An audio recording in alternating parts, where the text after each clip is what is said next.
Testing.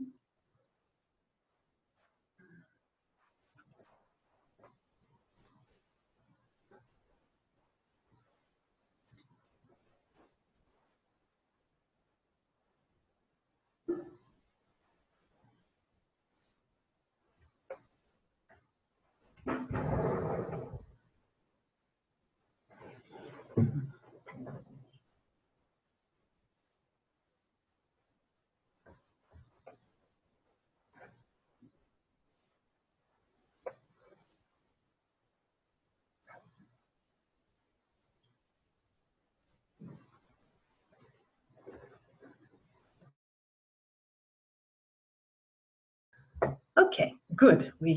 We're now recording, and I'll just introduce.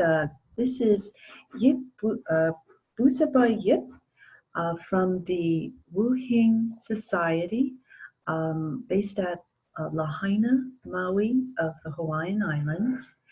And today's talk, we're going to be talking about the Chinese New Year. And I'm actually going to bring in a screen share here. Let's see. There we go. So this is what we have here. Okay. All right. So let's see. Yes. So Yip, you feel free to, let's do a little check-in. Are there any updates that you might have about, let's see, from the Wuhing Society or the museum there? Yes, we are preparing for our upcoming event coming for the celebration of the Chinese New Year. The Lahaina Restoration Foundation working together with the Wuhing Society and with all the volunteers to put together. So now we are preparing to have it the whole week free at the Wuhing Museum in Lahaina. So we have lots of fun thing, and the big celebration is the lion dance that I will share with you all. What the meaning of the celebration and why and how we do the celebration. Also, the Wuhing Society, the history of Wuhing Society, how the celebration of Chinese New Year to be here in. So what's the meaning of the tradition and the celebration? Yes. Is that clear now? Oh, that is, yes. You start now, or you like move the screen or adjust something? This is good. Okay, yes, that looks beautiful. And I actually see you have a little pig. You see the pig. Yeah, oh, there you go. Cute. So with the year of the pig, so I have some pig here. Well, I'm really looking forward to sharing this, let's see, your presentation. Thank you so much for putting it together. And then also for just coming on, I want to say a month before it actually comes that time. Yes, January. Actually, exactly New Year China is February the 5th. It's follow the lunar calendars. But our celebration here in Lahaina at the Wuhing Museum will be the whole week from the 4th to the 8th. And the big celebration is the Friday night of the 8th. Okay, yes, wow. There must be so much preparation that needs to go into this. Yeah, it's fun to do. And it's a second Friday night in Lahaina town. Oh. By the Lahaina Action Committee. So we work together, and the Lahaina Restoration Foundation and the Wuhing Society. So it's a community celebration also on Front Street, and have been ongoing for many years. That's great. Let's see. First of all, I just noticed there's a little something different. You're wearing a headpiece. Is this a Uh-huh. traditional? So today I like to honor the tradition. For the Chinese New Year is the red color that have a symbolic meaning of good luck. So when we the New Year's Day, we always bring the red color, the life force, and the blessing to start the new year. And this piece is I feel like the tradition of Chinese celebration far back is follow the lunar calendars of the farmers and the tribal people. Far, far back, they start this tradition long, long before. So I like to honor the origin of the celebration. And in particular, what comes to the Chinese New Year is the lion dance. So the lion dance is an important tradition, and far back it happened 1,000 years ago among the tribal people, indigenous people. They do. So I like to honor the origin and the history of the ritual ceremony here. So that's the calling for me to share the story. I do have one question. Uh-huh. Could you please explain the difference between the lunar calendar and what we, because I do appreciate the lunar calendar, but I often get caught up with having to wish everybody Happy New Year on January 1st. Could you speak a little more about maybe the differences? The Chinese, the lunar calendar, it follow in the old day is follow the farmers in the farming is so they are different ways. Is also is look at the year different. So for the Chinese, this one I like to share. So in the Western calendar, you are 2019 this year, but the Chinese 4717. You see the difference? So this is a Chinese year calendar, but we have a different system of counting the years and a little bit complicated to understand. But this is the Western 2019. So, but the way how the lunar calendar is happening, interaction, many elements that we consider is follow the farmers in the old days in the farming community. If we look at the nature, the face of the moon and the elements, the different element interaction of, and is follow the they call the yin yang, the Taoism. The life follow living. The Tao is a way of life, living in harmony with nature. So this calendar is a way of life of the people far back in the farming community. So it's very interesting to learn more. So like we said, the 12 cycle of the animals actually before it not the 12 cycle. The origin is related to the cycle of the farming. Okay, so it have many interaction of the element of the fire, water, meter, and earth.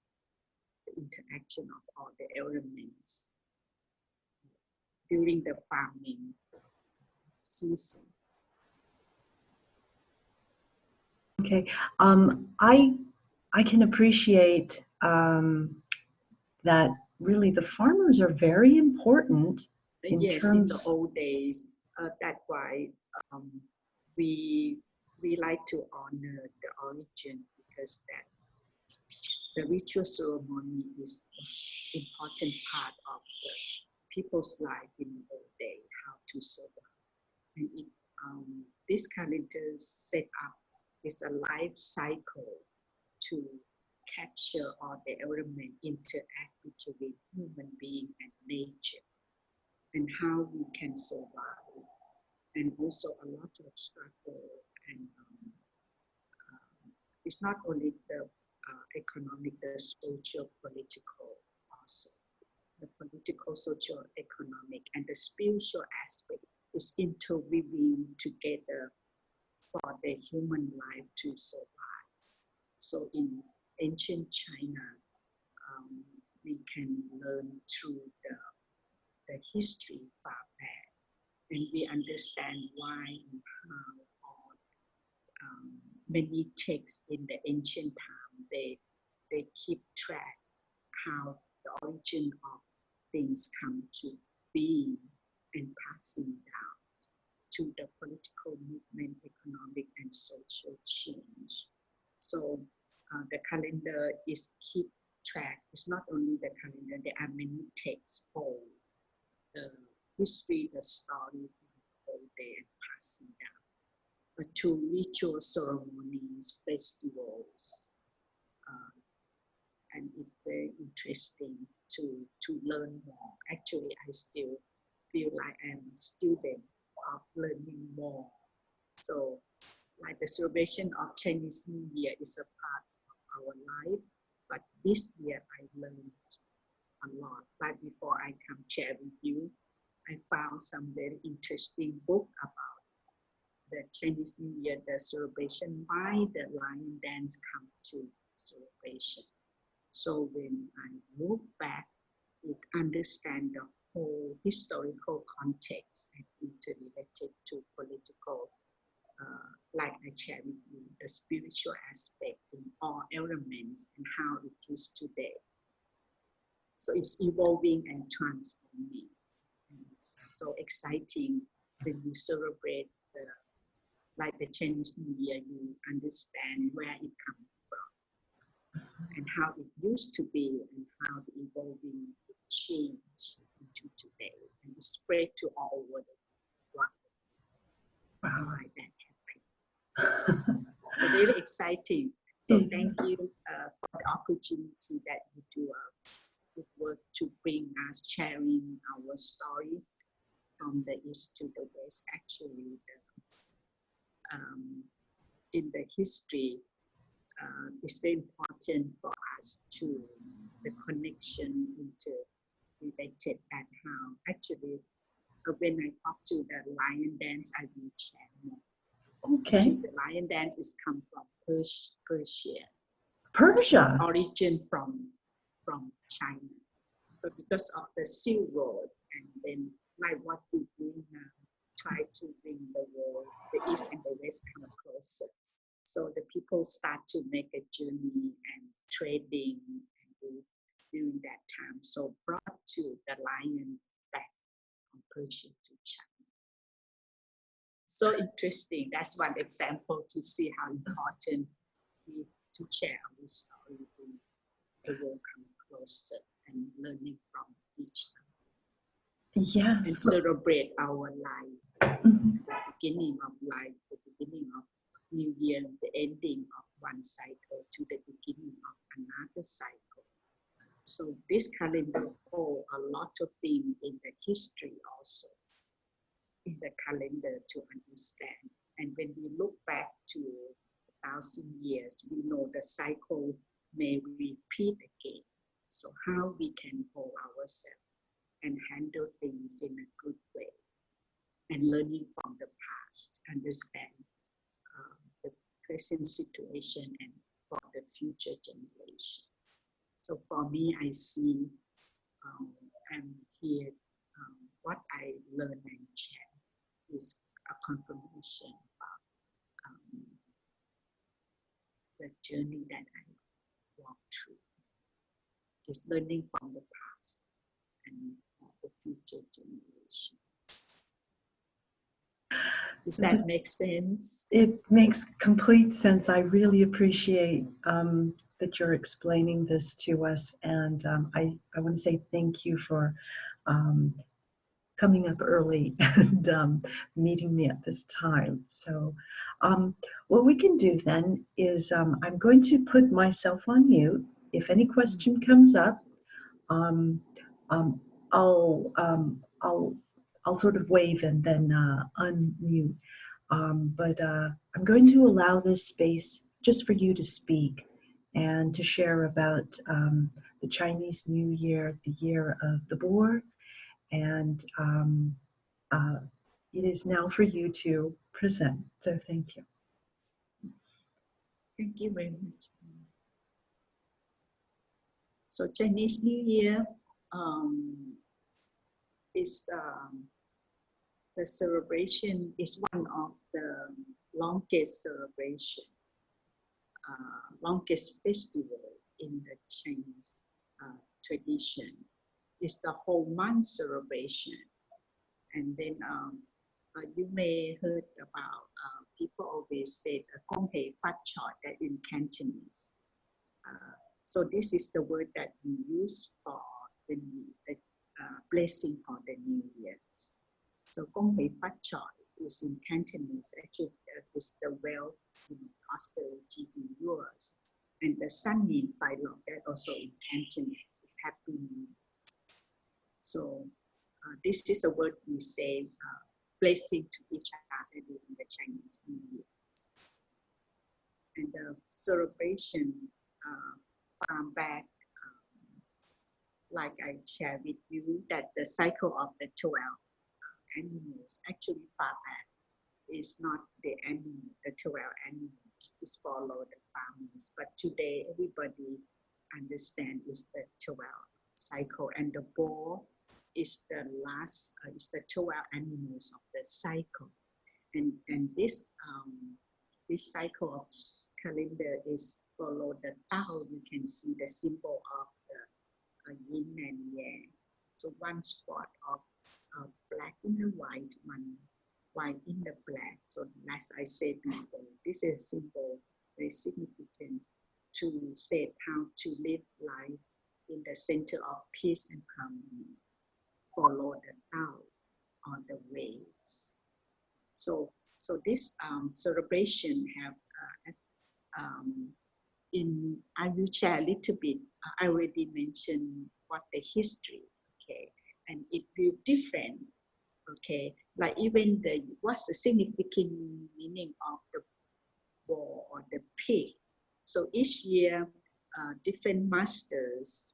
So this is a story of the boar, okay. There are many legends, folk laws talking about why all these 12 animals, who why each animal come in different, who like the rat is the first animal and the pig or the boar is the last animal in the 12-year cycle. So there are many stories. So this is one story we like to share. Is the boar that I said, because the physical of the boar that they walk slow, so they came slow. After the 12 animals that come in to see the Buddha, for this special gathering, and then the boar came late, is the last animal. So for me, I honor all the animals are significant. And what the meaning of this year is according to the nature of the animals. And different master may predict, may give message differently. The master from China, Malaysia, Penang, from Hawaii may say, this year we have to be careful, or this year we have to be, it's a good year. It's that we call follow the feng shui. Is the Chinese way to, and I'm not a feng shui master, but I will share a little bit of what interesting me is I honor all the animals are equally important and significant. and have a special gift bring to the world. No one animal is better than the other. And that's what I believe. And the Chinese astrology, the elder shared with me, it's important to ask a few principles. First thing is we pick what is fit you, what is right for you. So different masters may say this year you are not too good or you have to be careful. They say many messages in the Chinese astrology, but you pick what is right for you and you make it happen. You make it happen. You the one make things happen what right for you. Like this year, the year of the bull, some elders said us we have to be very careful because it's a earth, the elements, as I said, is a brown earth, is a male bull or pig, and coming from the mountain, and then there may be some challenges happen to our life, to the environment and the world. So some master from Southeast Asia or from many countries, they may predict what will happen in the political,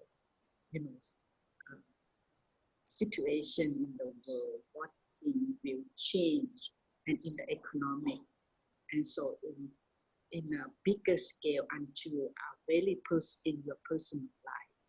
So for me, I think I remember when I was a child, my parents always took all the children to meet with the elders and talk about what will happen this year. So we have a piece of paper and we will write down according to the day, the year, and the month that we were born. And then the elder will say us, this year we have to prepare. Don't spend a lot of money, or we have to prepare yourself. You don't travel to some area that it may have some accident. So for me, I feel like it's a very good way to know ahead what the future will come, and we can prepare ourselves and be ready to handle anything happen in a good way. So follow the principle, as I said. I remember the elders said, think positive. So no matter what things you think, we start from the positive view of looking at the world and yourself. So and follow the principle. They always have black and white. It's never black and white mean they always have some challenges. The positive and the negative is always dancing together in our life. One day I feel good, tomorrow I may feel down, not so good. One day I cry and one day I laugh. So I really like the way the teaching from the elder in this Chinese astrology, or we start the new year, we understand the nature, what animal we born, like I'm a dragon. So if I born in the year of the dragon, what the positive aspect, what the negative, the pro and con of myself as a dragon lady. So I know some weaknesses I should be taking care of. Something is a shadows in my life. I have to clean up and start the year. So this part interesting for us to learn from the Chinese astrology with the principle of think positive. We make things happen and we pick what is right for us, no matter what kind of messages from our master, because it's always different. So in the old days, China was so big, the whole country. So different community, they may see things different. That's why different master, they can predict things differently, give messages slightly different according to their background and to the way how they read to the old text and for the prediction. There are something in common and something different, but we pick the right thing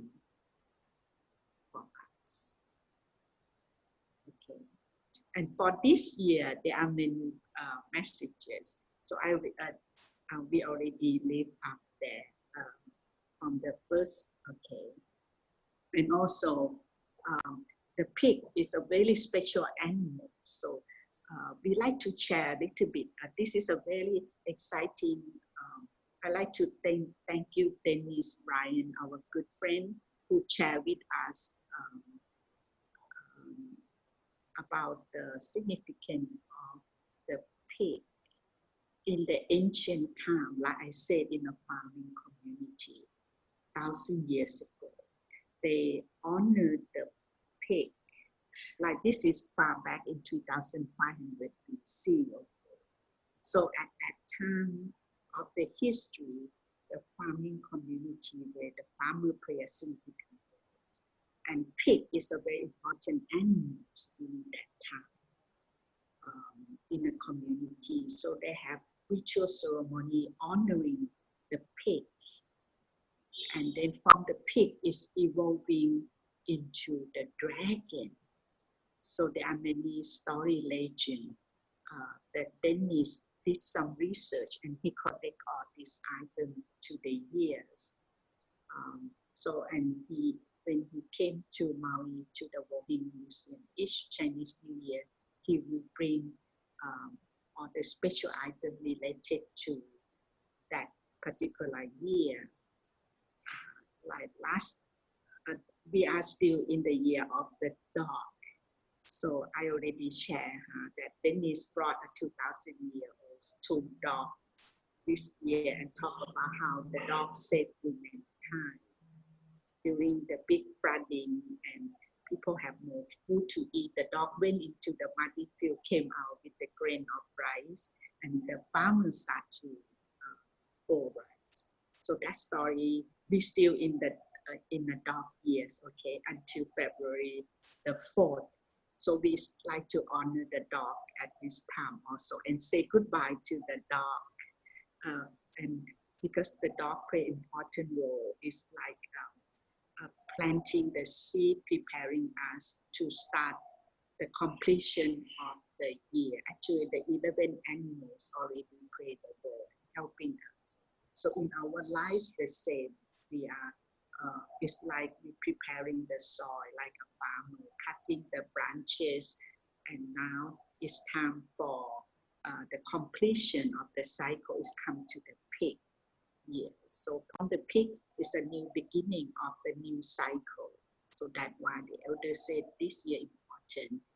For the peak, we have to clean up things, like on the old branches, preparing the soil. Anything we don't want, have to let go, clean up ourselves, and completing the cycle of the 12 animals. Start the new beginning next year of the rat year. Start the first animal again with the new cycle.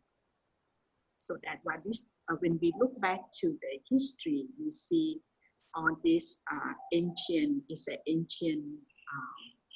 the artifacts that we have. We hold a story for us to learn from, and a message from the ancient time for us to understand. So now we look forward to share our story during the New Year's. So and people will come and learn for why the pig is the origin of the dragon, because through the ceremony that the farmers have during the farming, doing farming, and the evolving of the ritual ceremony, slowly into the dragon. Into a dragon. I have a question there, Yip. The dragon is like a mythical kind of creature, or is it real? Actually, it's not real. It's the Chinese have many, they call, it's not real, but it's whole a lot of ancient wisdom story, power. Is one of the auspicious animals. Right. it's like the pig, the same. Okay, the pig is a very auspicious. The horses, so there are many special animals in Chinese tradition. When they do ritual ceremony, they will. Okay. But the dragon is special because the emperor, the emperor, they many related to the power. Okay. Okay. Thank you. It's a beautiful concept. And I hear what's new for me is hearing the connection between the pig to the dragon. Yeah, that's a special relationship I was not aware of.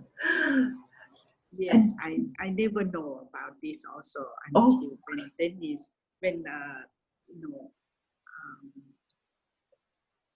when Dennis planning to come. He will be here next week. If you're interesting, I think Dennis is no better than me about all this, the story of the ancient time. This is what I learned from him, but he will be here next week. If you like, we can invite him to come and share more story. Oh, that would, yeah, if it's possible, that would be a great thing. There's so much about Chinese culture that is fascinating. Actually, he bring a number of items that have told a story of the pig or the bull. Okay. This is only one sample that I'd like to share today. Okay, so, yes. No, this is perfect. If you have any question about the pig, the significant meaning, we can talk more. Okay, yes. Next talk. Yeah, right. I will. I can come up with some questions that'll follow this one, and then we can, if something can be arranged, then for the next one we'll talk about because it'll be an ongoing year. Yes. Yes. Okay. But I'd like to share it a bit.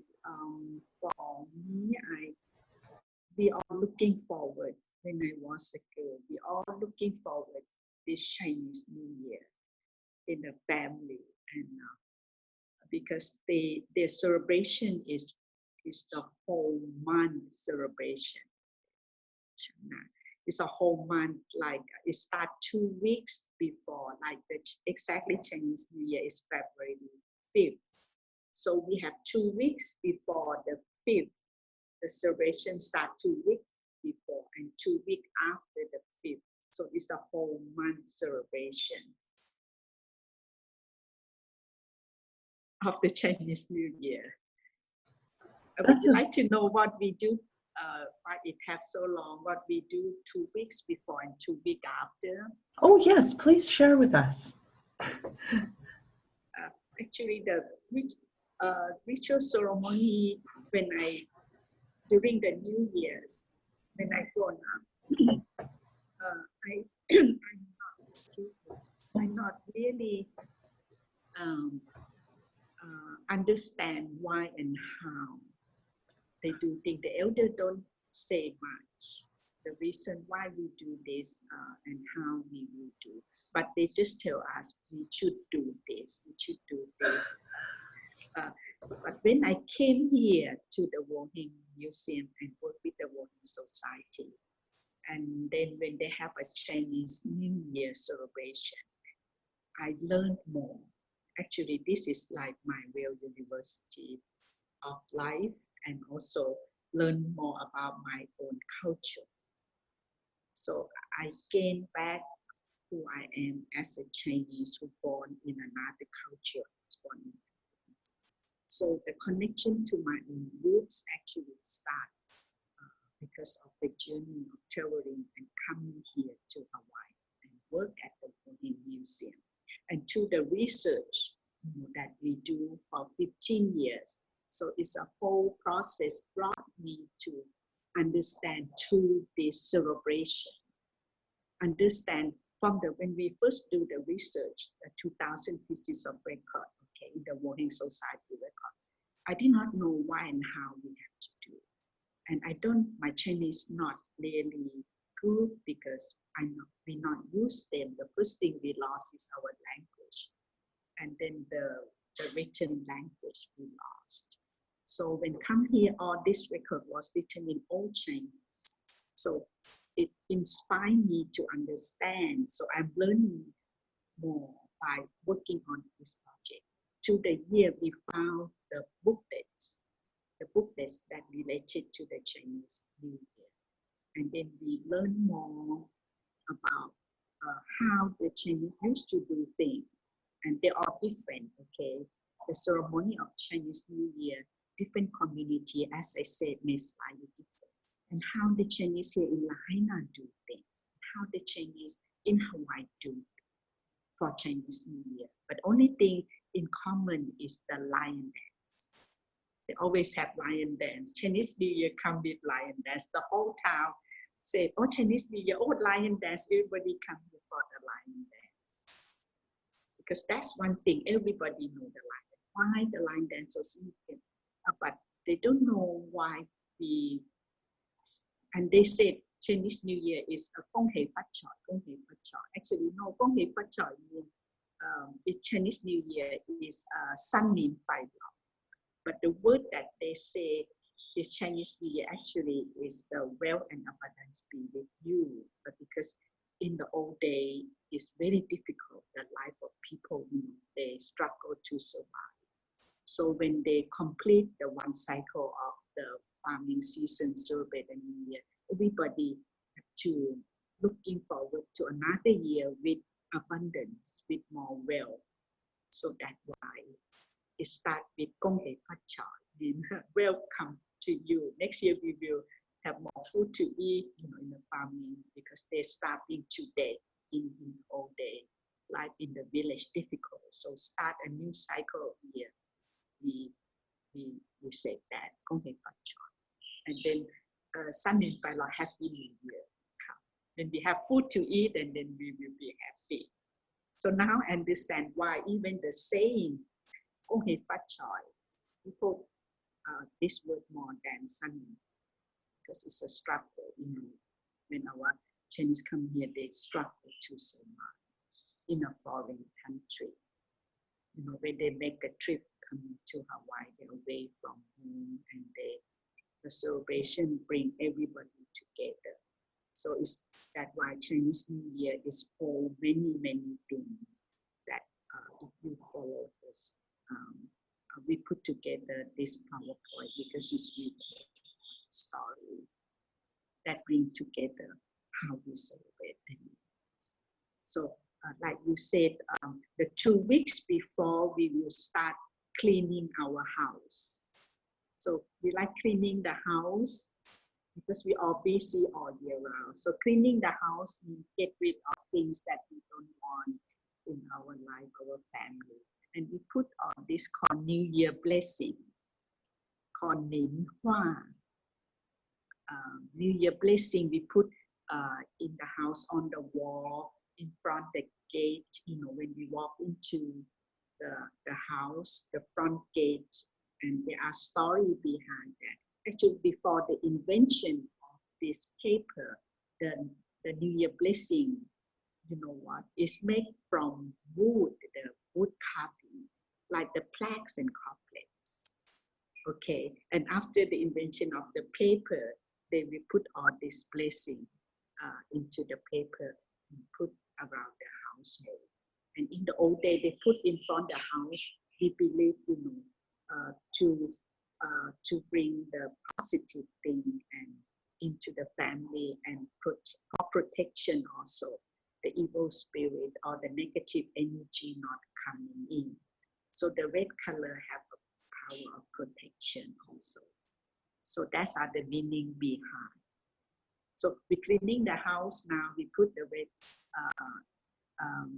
and then we make lots of food, preparing before the New Year's, and also a lot of belief things to do. Like if you own any people's money, you have to return the money you owe.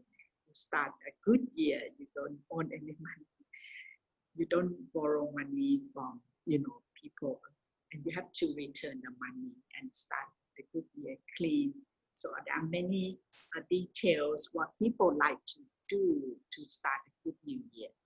So, and this is the tradition start from because the kitchen is important.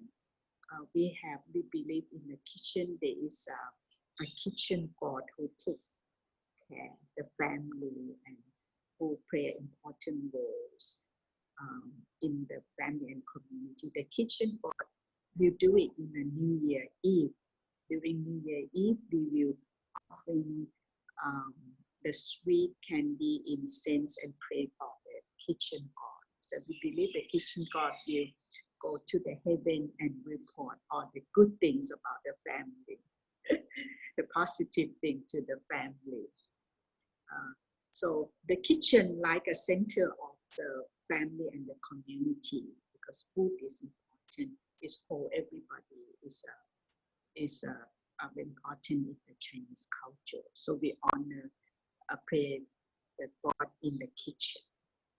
And another aspect, will I move the next slide? This is the New Year. That during that I mentioned before, it's like a family reunion. They come together during the New Year's. The New Year Eve, like a Thanksgiving, Christmas Eve, people come to have a meal together. And there are significant meaning of the food that we eat also, that interesting. Why we eat this? Like this is as represent, it brings good luck, keep the unity of the family. So they have a symbolic meaning, even the food that we eat. And I remember some elders said the family important, the members, they have to make a journey home for the Chinese New Year dinner, New Year Eve. And if you cannot make it home, some family will have a chair for you, an empty chair to honor that you are a member of the family and that your spirit be with us. So that was how important the family in our culture and tradition, and how to passing down the family tradition. Yeah, and you have any question before I move on? I just wanted to say that's a very beautiful concept there, to have the chair, an empty chair, represent the family member who happens to be missing. And maybe it's they didn't make it, or could it also be that an empty chair would be my grandma passed away, and this is also for ancestors who passed on. Could an empty chair? The empty chair is for the family who are living family. But Okay. We will honor our ancestor, the loved one who passed away at the New Year. So one of the slides, we do ceremony. Okay. For the ancestors. That's important. Yes. One of the slides you will see. Okay. They will honor the first day. Or maybe can I come later? We will talk about the first day of the New Year's. In the morning, we will do a ceremony honor our ancestors who passed away. So this slide showed a very interesting concept when the Chinese New Year, the first meal of the year, they will eat a jai, it's a vegetarian traditional Chinese food for the New Year. It's a jai. Jai is like a monk food. It's the food of is vegetarian. Okay, so this is the food that people love to have at the beginning of the New Year's. is having this traditional chai, and all the symbolic meaning, as I said, what ingredient put into this food, that also very interesting to learn from. But they put one thing that is not vegetarian, is the dry oyster at the center. You see the dry oyster, the Chinese call ho xi, is symbolize good luck and good fortune.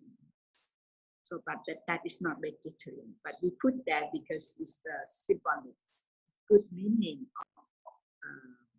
of this dry oyster. So, like I will highlight a few things like peanuts. We call fasan. Peanuts symbolize birth and also symbolize abundance. There are plenty of them. And then the other interesting thing is the black moss. They fat choy. They in Cantonese means abundance or wealth. So they put this black moss fat choy because the sounds of the moss or fat choy symbolize wealth. You can see it's surrounding wealth, abundance, and good luck. So they eat this to have start a good new year with abundance and wealth, and unity in the family, and also long life, longevity. They use bamboo stick, which look like the bamboo symbolize long life. So, and the water chestnut symbolize unity. So the family important. They have to unite, helping each other to survive in the old days. So that's why we have to helping each other, keep the family together. Unity in the family is significant.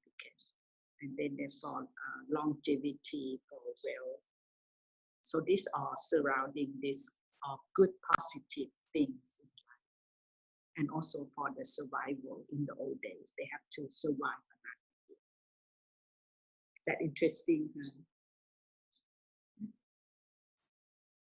So you like to move another slide? Oh, yes, let's come here. So this one, I'd like to share. I like this concept too. But I have a sample here, okay? Everybody know what is like C, the red envelopes for good luck. They will give to the children during the New Year Eve when we have dinner together. And the parents, grandparents will give to the child. And it's not according to how much money inside, but it's a teaching for the children how to, the first money we not spend, we will save it for the future.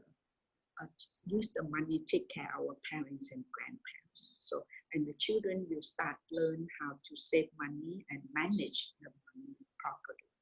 So that's the teaching behind the Lai Si. But I like to share channel. I bring one. This is the first Lai Si. It's not in the slide. Can I share with you?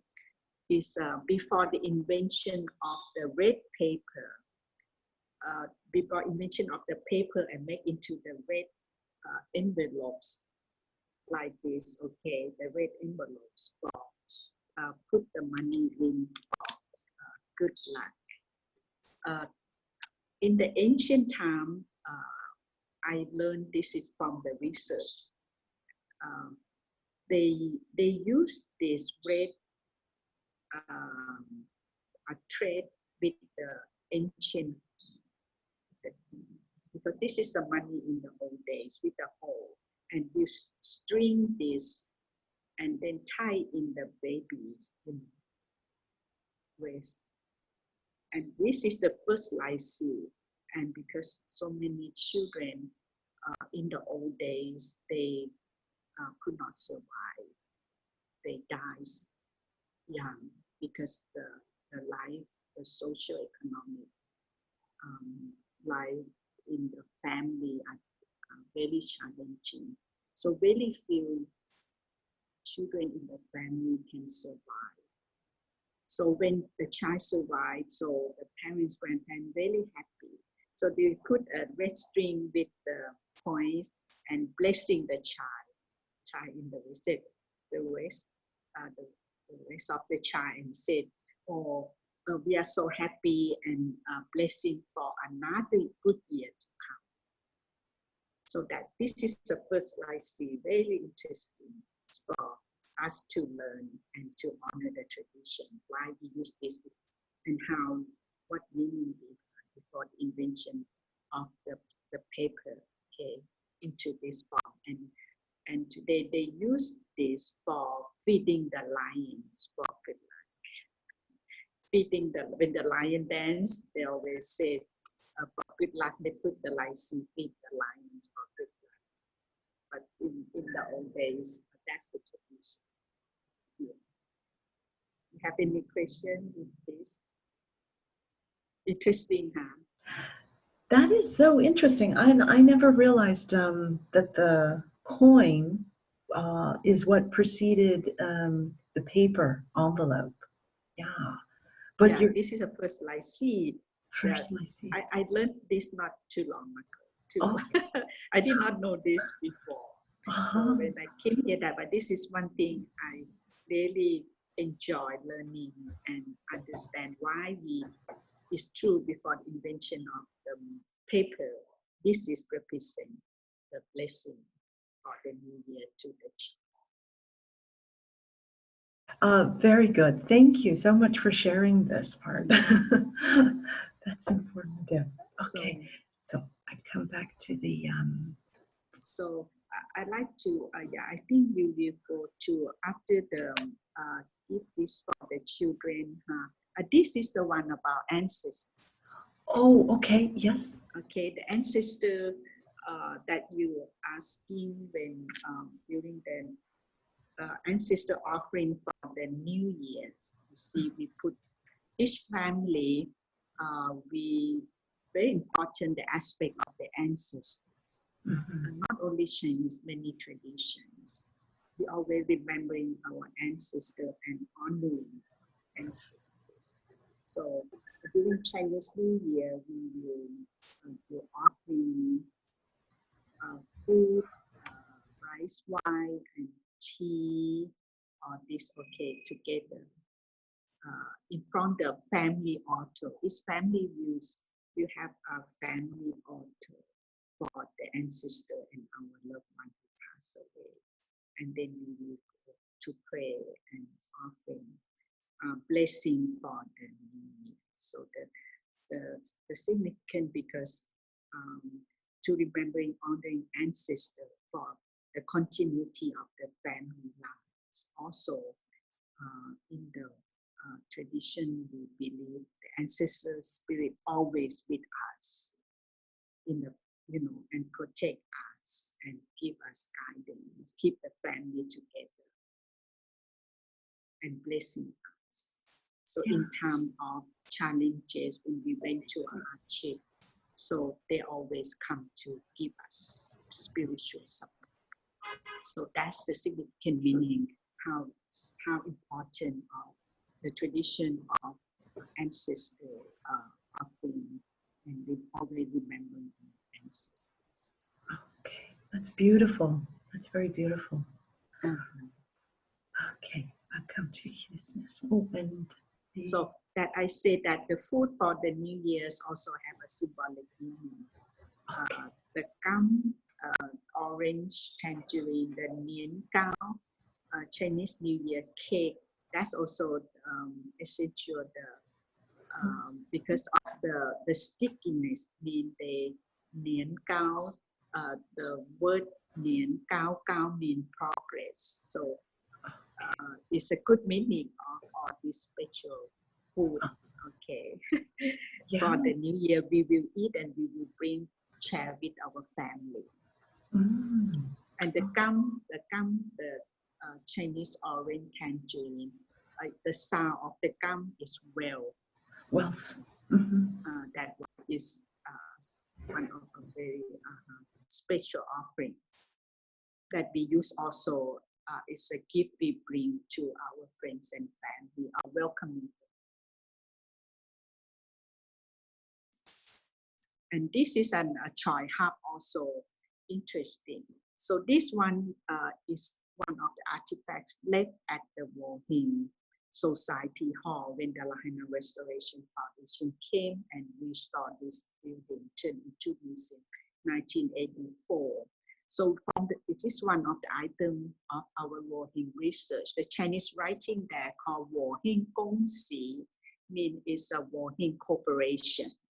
So we have, and then the small little letter on the right-hand side means Lahaina.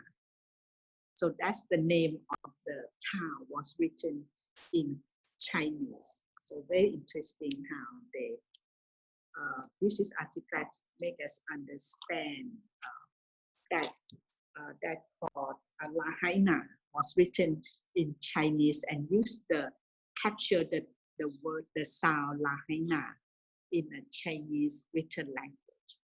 It took us many years to understand what is this tree collector. That is the name of the town, Lahaina. Well, so interesting. Is I'm sorry, I have a question. Is Lahaina a Chinese word then? No, Oh, no. Lahaina is the name of this town, Lahaina. Right.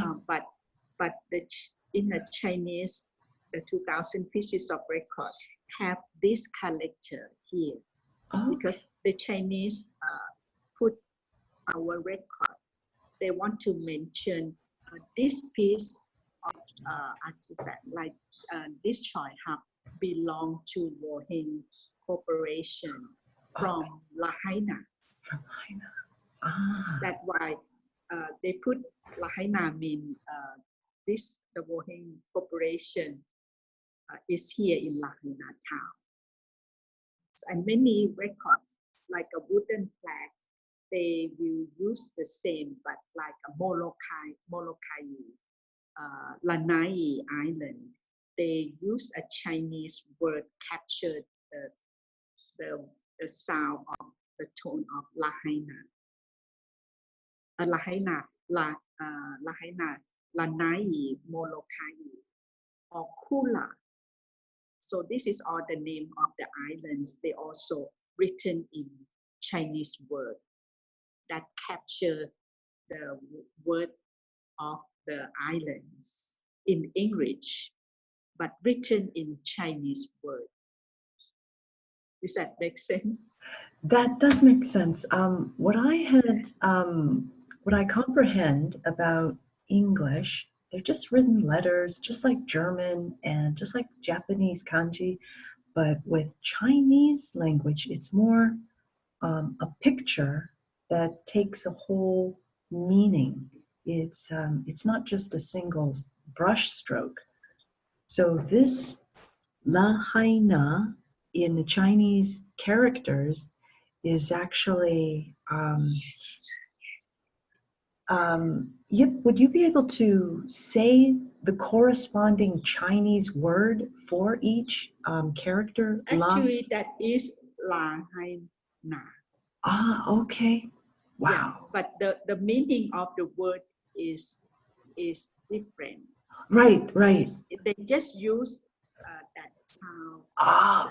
Okay. The Chinese written language capture the word Lahaina in English. Okay. Wow. When it That's why it's very exciting. It's a part of a very challenging process to translate the 2,000 pieces of document and artifacts. So this is a sample of one artifact. Have this Chinese tree, this tree collector. What the meaning? How we translate this? Oh my gosh. That's why it took us a long time to translate, to understand this tree word is captured is the Lahaina town. Okay. Well, when you happen to find out what the actual characters translate to, I would love to hear what they mean when it comes up. No, no hurry. Yeah, I don't think I will. No, they may not have. They have different meaning, but the important aspect in this situation means it showed that this town, the name of this town of Lahaina. So that's why I think the Chinese here, they're very smart. They know, and the way of writing can be different. Okay, like a Maui town, Maui Islands. You can write it different way. Even today, the Chinese newspaper, they will write the word Maui town in island, the islands of Maui. It was written in Chinese character in many ways. It can be written in many ways to capture how you call Maui, the islands of Maui in Chinese, Maui town. In Mandarin, there are many dialects also to use. So in a Chinese paper in Honolulu, they will use the Mandarin. They will use a different dialect, but the Chinese in Lahaina, they speak Cantonese and also Hakka. So that they slightly different from Mandarin.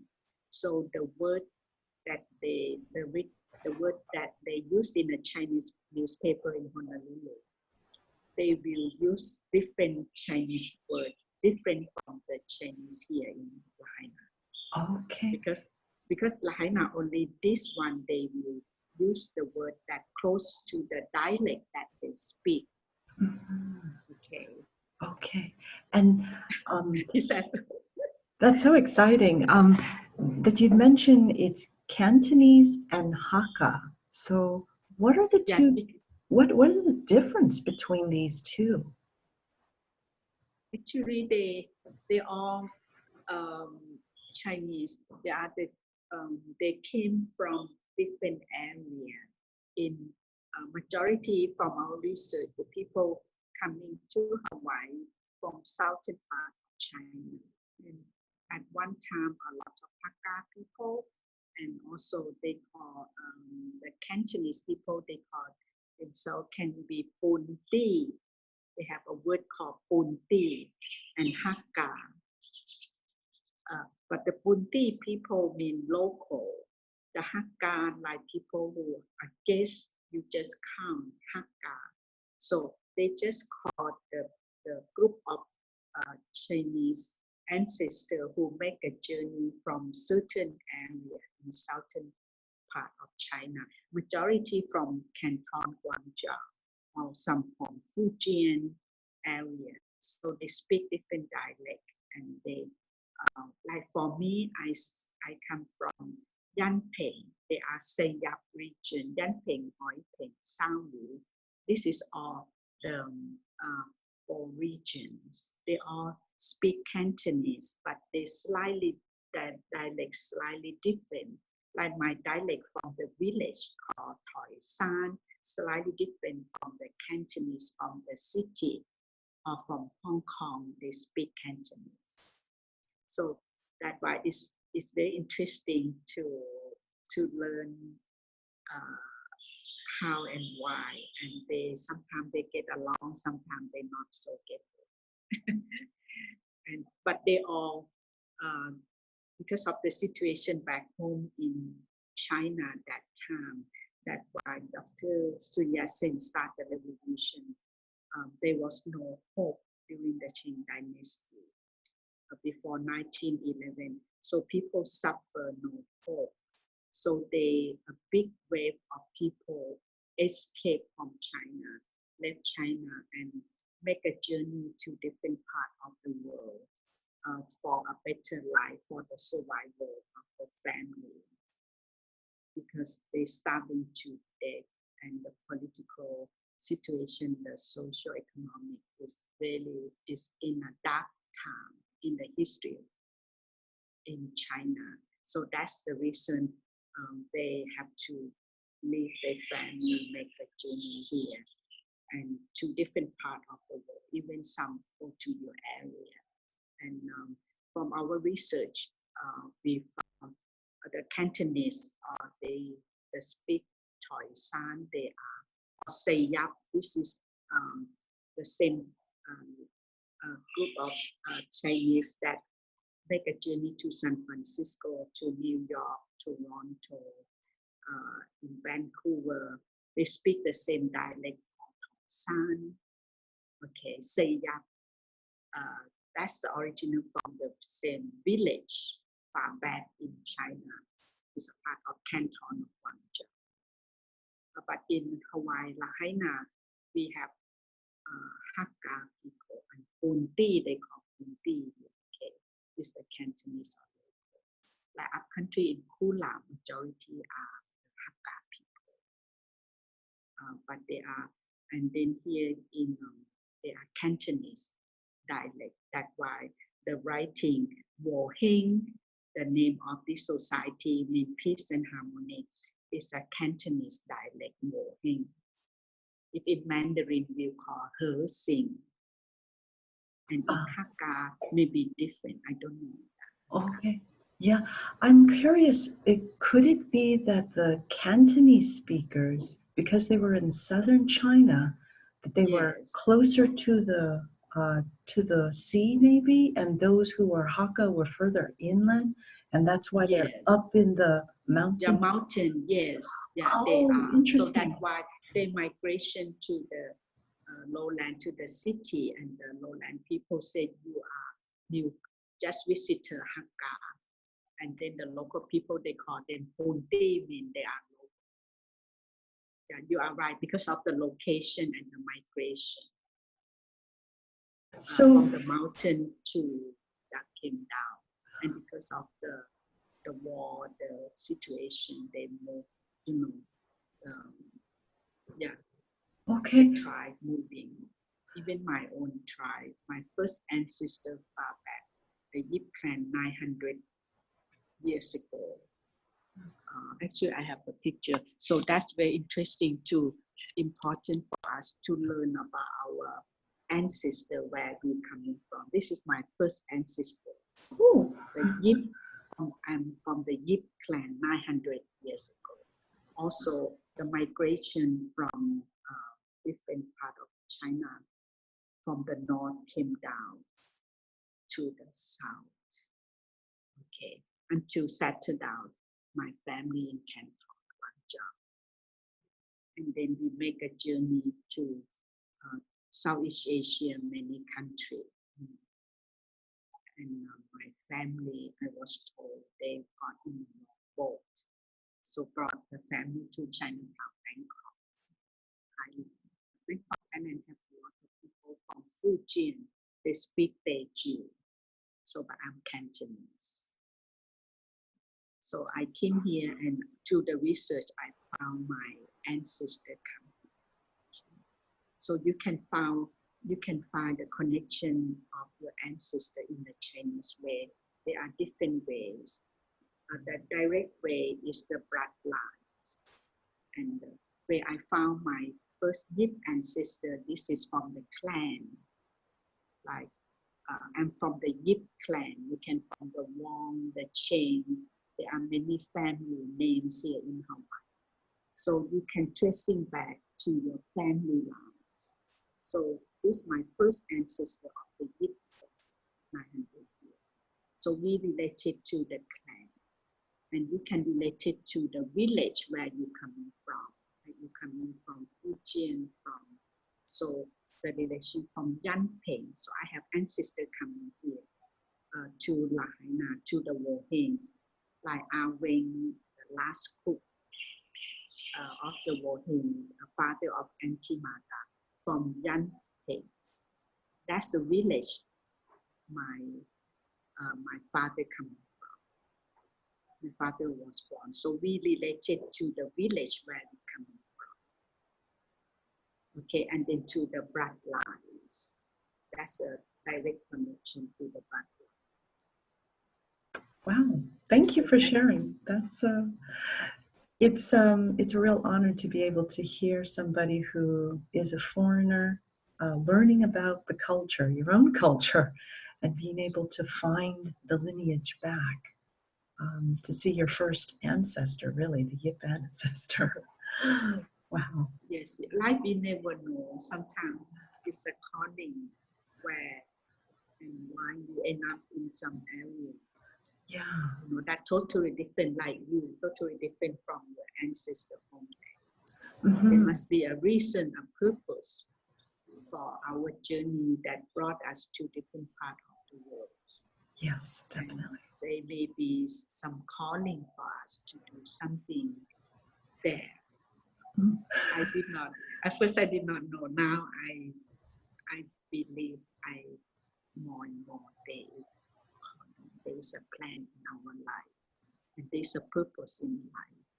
Mhm. That's true. Each of us, if we believe. Yeah.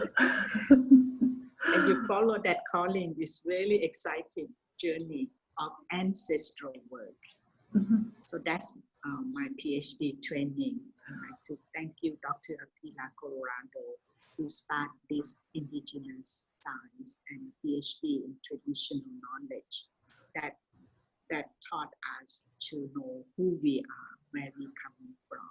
Mhm. And the journey of ancestral work is brought, it is like a tree, a tree when you know your roots, where the roots go deep into the soil, and the tree will go bear fruits and beautiful blooming and the fragrance. And that's how the elders said that important to learn who we are, where we Yip, we really need to do the perhaps Chinese. the next one on your Yes. paper, your research, because that is very fascinating. And I can see you're very passionate about it. And I would like to also share this when you're ready. Yeah. Thank you. Yes. But you like to, I know you like a time limit. You like to finish the Chinese New Year. Yes. Yes. Let me. We can stop anytime you think. No, let's actually continue to finish up the rest of the Chinese New Year for the year of the boar, and then we'll wrap it up from there. Yeah, Okay. if you're okay on time. Yes. Okay, great. So you like to continue with the slides or? Yeah. Okay. So this choice have we prepare in each family, as I said, 2 weeks before the New Year's. We prepare things in the home, cleaning up, put the New Year blessing, preparing the food, and 2 weeks after we prepare this choice hub, we welcoming our guests coming to the family to visit us, and then we go to visit our friends and family. So these are all the compartments with all the sweet fruit and dry fruit that have a good meanings to welcoming the New Year. Okay.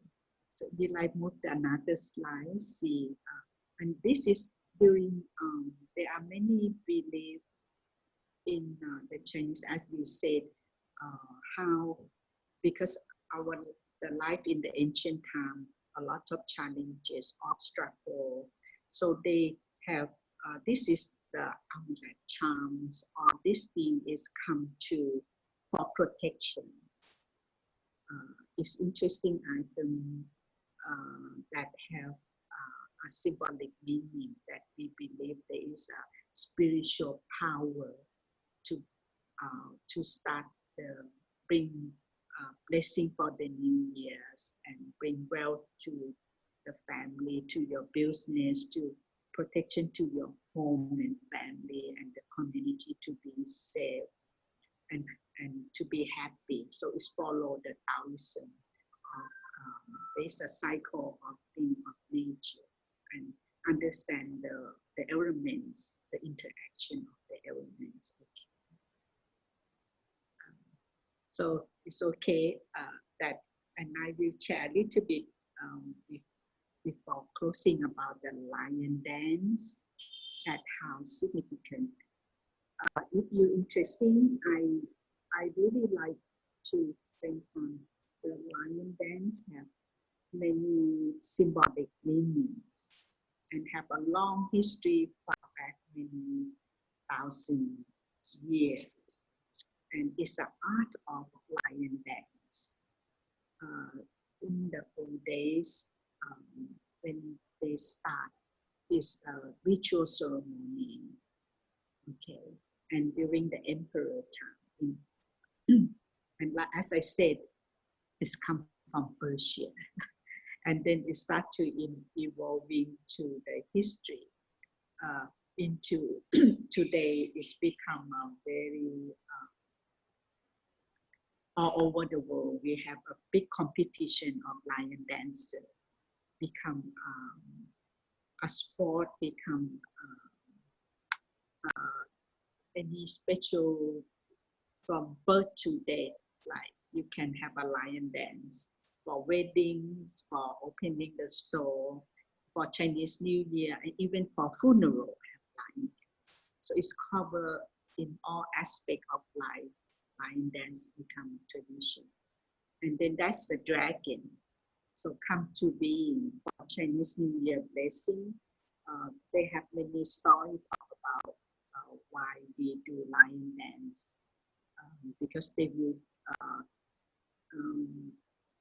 bring good luck and get rid of the negative energy for protection also.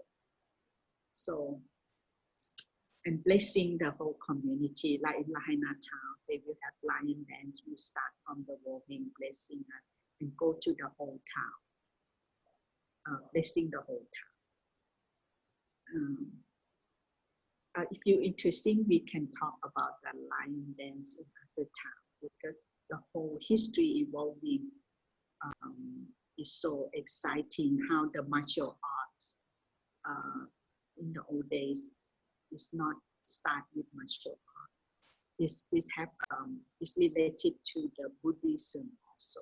They use lion dance for ritual ceremony related to the Buddhists, when the Buddhists make a journey from India to China, and then the lion dance is a part of the Buddhist ceremony.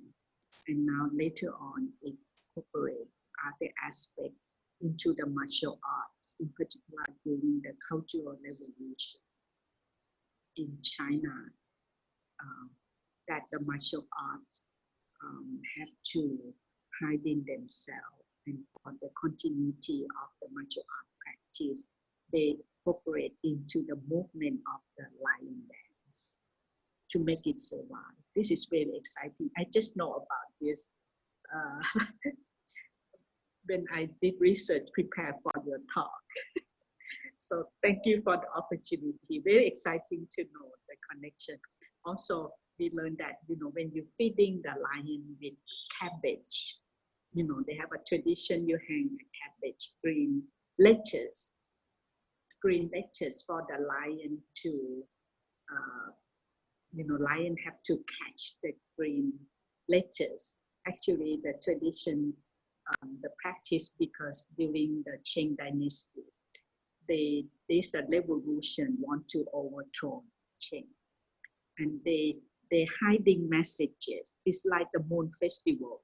They put a message in the moon cake for the revolution. But now for the lion, they put a message in the lettuce or cabbage and hang for the lion to catch and eat. So that's how they're sending money and messages during the lion dance to overthrow. They want, it's the movement. So the political aspect interweaving with the social, cultural, and spiritual. Very interesting in the lion dance practice. And until today, how the evolving more to the years, thousands of years. Very exciting to learn from. And today, not many people know, even among the martial arts and the lion dancer masters.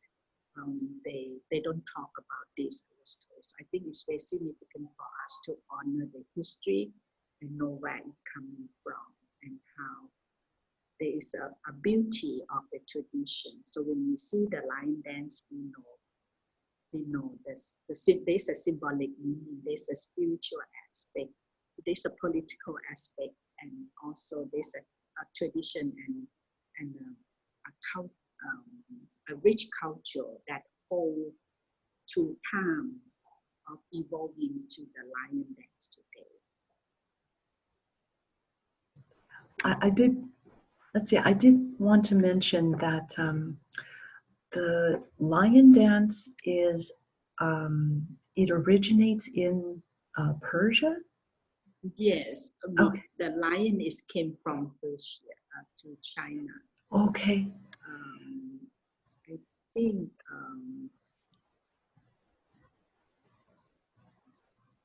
yes. Yes. And then that part about the political aspect of, let's see, messages being passed through this ball, then that would be the cabbage, that the dragon basically, or the lion basically dances and chases. Is that correct? That is during the Qing dynasty. Okay. Okay. The Qing, before the Dr. Sun Yat-sen revolution. That is the Qing dynasty that this practice in particular southern part of China. But it's a tradition that sort of is continued, but it comes from that Qing dynasty. No, during the Han dynasty, when the lion dance for Persia, the Han dynasty 206 BC to 220 AD, Wow. when they have a foreign influence to China. Okay. And then the lion was given to the emperor as a gift. Oh my gosh. During that time. Okay. During the Silk Road, there is between India, Persia, and that journey happened at that time. And also the peacock came to China that time together with the lions. Okay, the peacock. So interesting, from the Han dynasty. Wow. And then they have been evolving from the Han to many centuries. Okay, they're changing, evolving into the Qing dynasty. Okay. Wow. The last dynasty that the political, there is a political aspect before. Okay, at that time they do it during the war time, but during the last dynasty, the Qing before 1911, 1912. Okay. The last emperor. That part is very exciting how they incorporate to the lion dance. The martial arts. Wow. Thanks so much, Yip, for sharing that. I had no idea. Yeah. So exciting. The another part is the history of Chinese. I add into your PowerPoint. China, it's a Chinese in Lahaina. But just I already mentioned on the ways, but this is show how they came in a boat, and a lot of our ancestors married the Hawaiian. So, and they during the plantation, and we have the highest number from late 1800, from 1852 that come, and that's why a lot of the Chinese New Year, the Chinese New Year celebration is carried by all the ancestors, the Chinese who left China and brought this tradition to different parts of the world. And when we come to Lahaina, they have many kind of celebration. And right in the working society here in Lahaina, they have many celebrations. The Chinese New Year is one of the festival. And then they build a society hall, like a community center, to supporting the members. And all the ritual ceremony festival is just help the community to stay together and helping each other, and also for the culture, the tradition to be continued, in a foreign land. So they play important role on this festival, rituals. So and then I share a little bit history here. You can see how many Chinese came here. Almost thousands of them came. Okay. So in Lahaina, from 1778, I mentioned that year, but come to Hawaii 1800. But the Chinese came to Hawaii maybe 1400, as I mentioned before. But the written history said 10 years after Captain James Cook arrived, is 1788. Okay, but this is interesting, and from our research, if you go online, I mentioned that the book Coolly Speak, I talked before. Please go if you have interest. Anybody want to know more about the migration of Chinese? They make a journey to different parts of the world. In this book, Coolly Speak, majority went to Africa and Latin America and working as slaves at the same period. So it's very interesting. Yeah, for those who made it, or those who ended up in Africa and worked as slaves, they were basically stolen then? If you go to that book interviewed the descendants, and they have many stories. You tell different family how they make a journey. They said one thing when they left, to Hong Kong. When they leave, they will put a symbol on you, a collector. A symbol said, if you got this collector, what country you have to go. That mentioned in the book, okay. But sorry, please go to the book. The very exciting story we can learn from our ancestors at that time, and a lot. I met with a lot of descendants that from Africa. They said they have, from China. Okay. Yes. And to the intermarriage, like the Chinese here married Hawaiian, and the Japanese came after Filipino, Portuguese, Spanish. They all become one family. It happened in different parts of the world. The same, the Chinese become a part of the culture there and settle down. And that's why the Chinese New Year celebration have been evolving and integrate into the local tradition also of celebration. Okay. Yes, I'll put a link in the video description with this when I'm done. Yes. So can we go? I mentioned already about this. How the Chinese came, they work in the sugar cane, their contribution in the irrigation system, and how they survive by helping each other. Okay. Yeah, and then I'll put in here. Yes, the intermarriage with the Hawaiian. They're such beautiful people together. Yes. Good mix. So, okay. And then here we have. And then this one, I like to share a little bit about the Wohin Society to honor the history that we have the first society hall in the same location here in 1800. And the building today, when the Lahaina Restoration Foundation came, is in 1900, since 1983. So that's the second society hall. And then if you're interested, we can share more in the research paper about the aspect. But one exciting information from the research, we saw these shadows. Pang Sen Fat is this gentleman. It's a Chinese store opposite our Wohin Society Hall in 1800. And this photo was here at the Wohin Society, at the Wohin Museum since 1984, when the Lahaina Restoration Foundation came and Mr. Jim Lucky. Okay, and this picture have the owner of the store and the shadows here. You can see the shadows. in the photograph is the shadows of the first.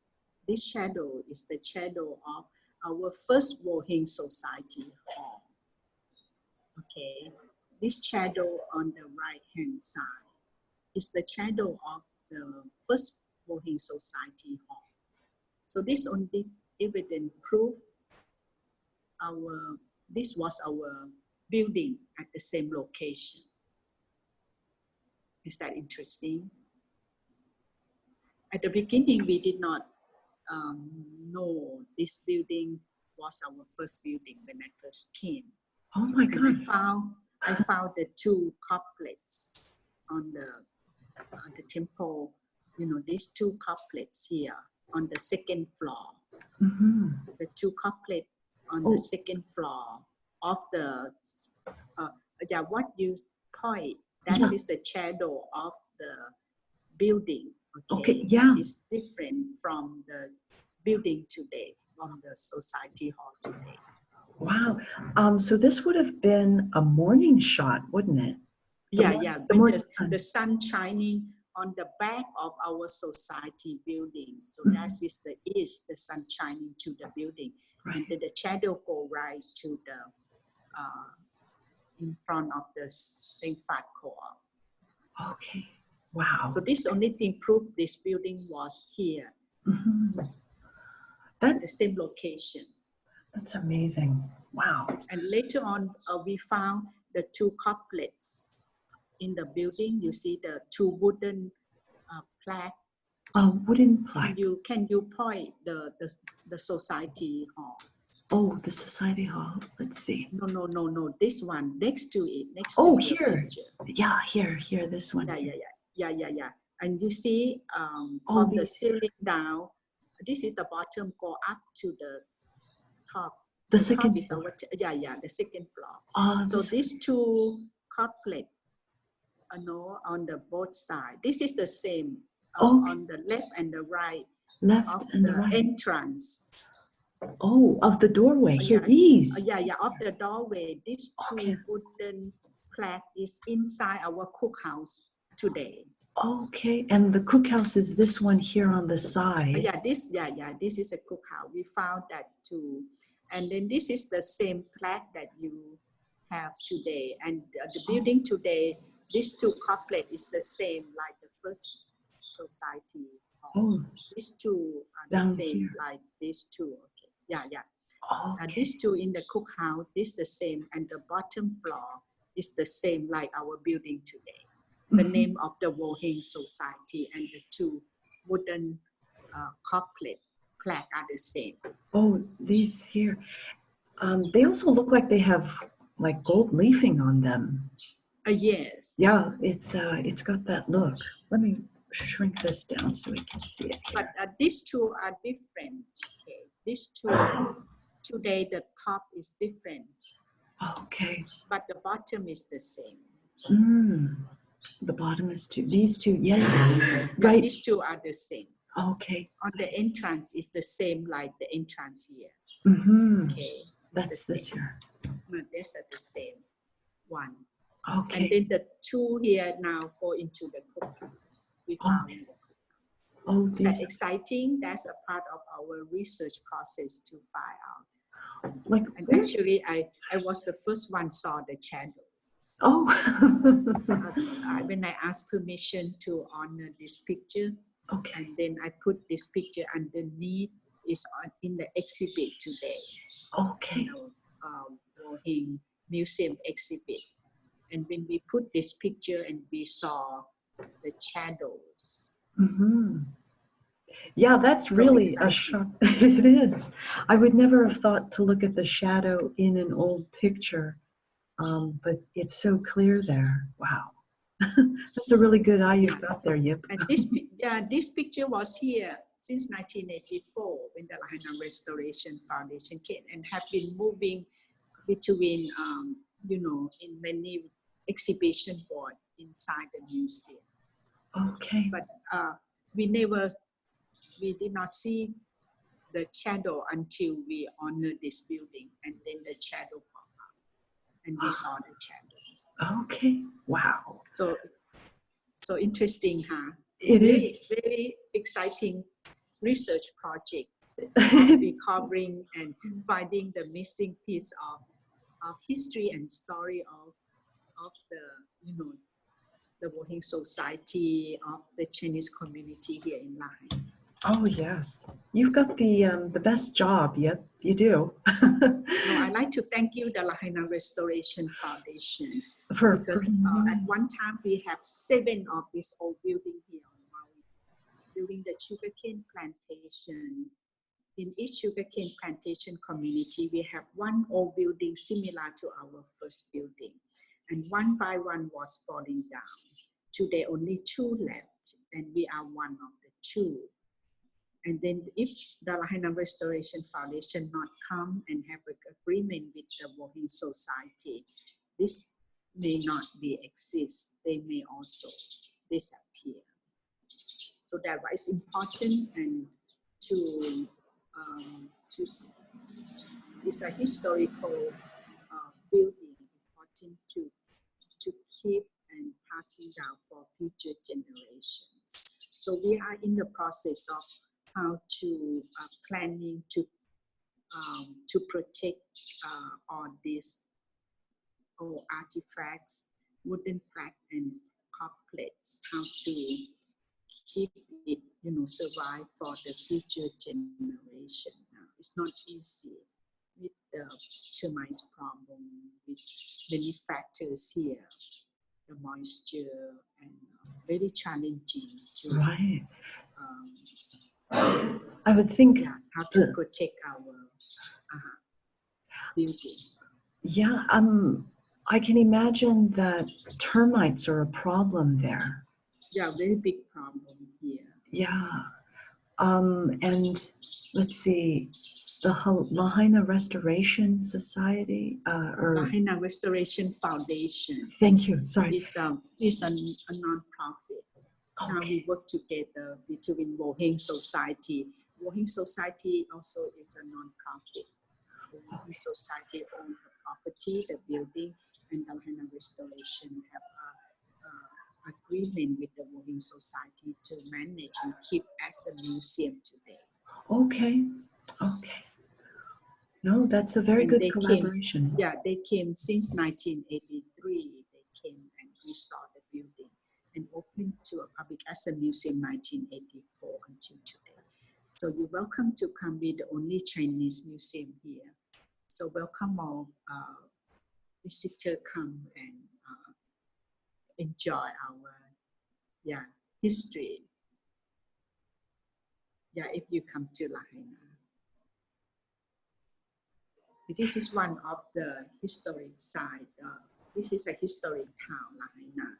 So many other interesting museums to visit also. Mm-hmm. Okay, well, I will come down here and see. Yeah, so I share a little bit how I'm right here in this Woheng temple when I share with you right now. And this is our main altar. And the Chinese writing on the top is the Hall of Loyalty and Righteousness. And we are doing some work to translate all these plaques and couplets. And they are teaching, they have beautiful messages for us to learn from. And the teaching of the Tao is a Taoist, Buddhist, and Confucius temple. But it's not exactly a temple.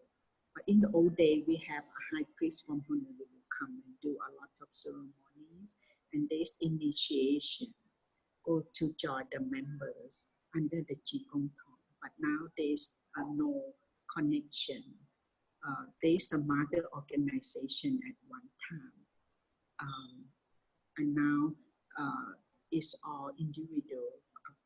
We manage and no connection like in the old day, or this society or under one mother organization and helping, supporting each other. Because for the Chinese who came here and live in different islands and city, when they travel, they can stay overnight. When they show they have a membership card belong to the same society, they can helping each other. And this is a ancestor, the plaque inside the ancestor room on this. It showed the history of the 5 months of the Shaolin temple that survived, and the history of the whole moon. The whole moon in Cantonese is the Red Gate, is underground organization that supporting Dr. Sun Yat-sen. So this is also very interesting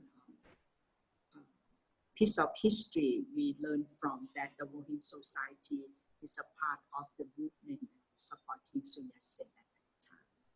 So this plaque is inside. On the right hand side is the ancestor room. Okay. On the right hand side of the altar is ancestor room. This plaque is inside this room. Yes, this is the ancestor room that we call. This plaque is the main altar inside this ancestor room. And the right hand side is ceremonial room, I was told.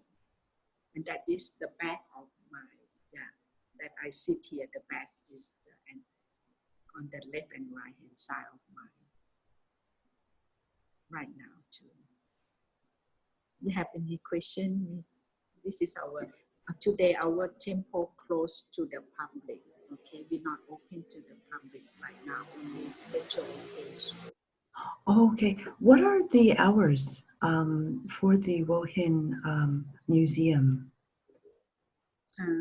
Oh, sorry. What are the hours that visitors? We open every day from 10 to 4, 7 days a week. And these are admission fee to support. As you can get a passport for 4 museums. We work together to help a visitor. It's $12 for 4 museums. And then we get a pass for 2 museums with $7. Kamaina $5. We have a senior citizen $5.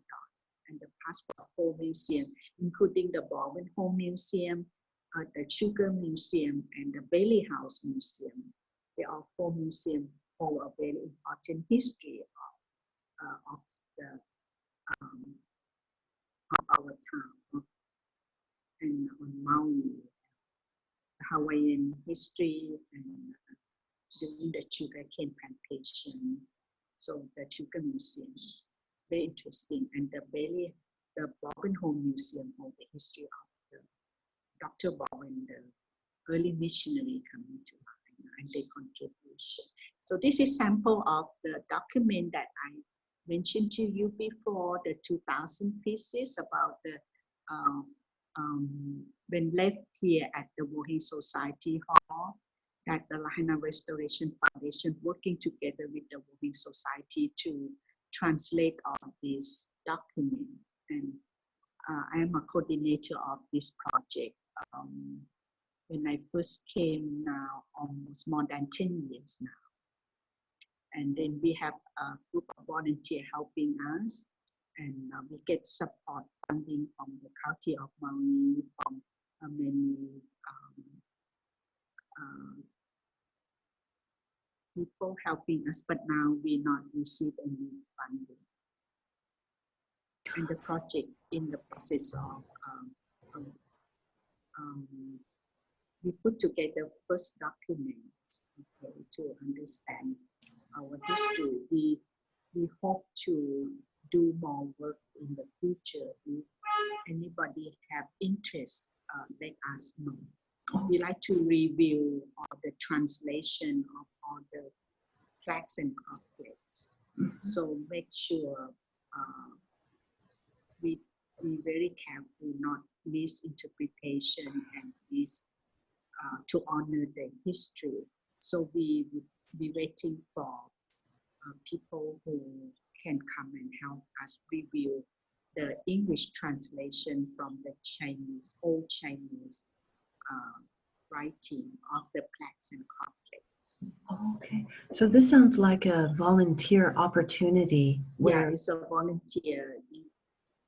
Someone have interest, have time, and like to learn more, can please let us know, can come and join. past. And I worked with a group of volunteers in the past year. They come from all over the world. Wow. They are Chinese descendants from Taiwan, Malaysia, Singapore, mainland China, overseas Chinese. They're helping us do the translation. But now everybody busy and the project resting. But it's an exciting project to continue, and we are in the process of organizing all the record already digitized in the computer systems. So easy, we like to make a system easy to access. So if you can be in any part of the world, you can access to the records. So we are in the process of reorganizing and complete in digital form. That's great. And so people don't need to come physically to Lahaina, but they can get in touch with you and Yes. Do translation work. To the. Okay, great. And if they had interest, we can share, because very interesting story that we found from this research project. Yes, it looks like for us to learn from. Still a lot of missing piece of history.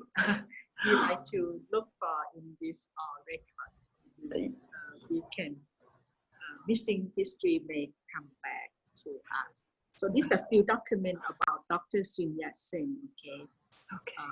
On the right hand side on the top, and this is the record of the donation booklet. And this is a Chinese New Year next to it, the red one in the center. And this donation, this one. And these are the receipts. Then people came here, they donate money, helping the society on the bottom here, in the central bottom. This next to it on the left hand, these are donation receipt when you come. The members, they supporting the society by donation. They got these receipts. And then next to it are these cute little wooden plaque are the names of the members when they came to volunteer.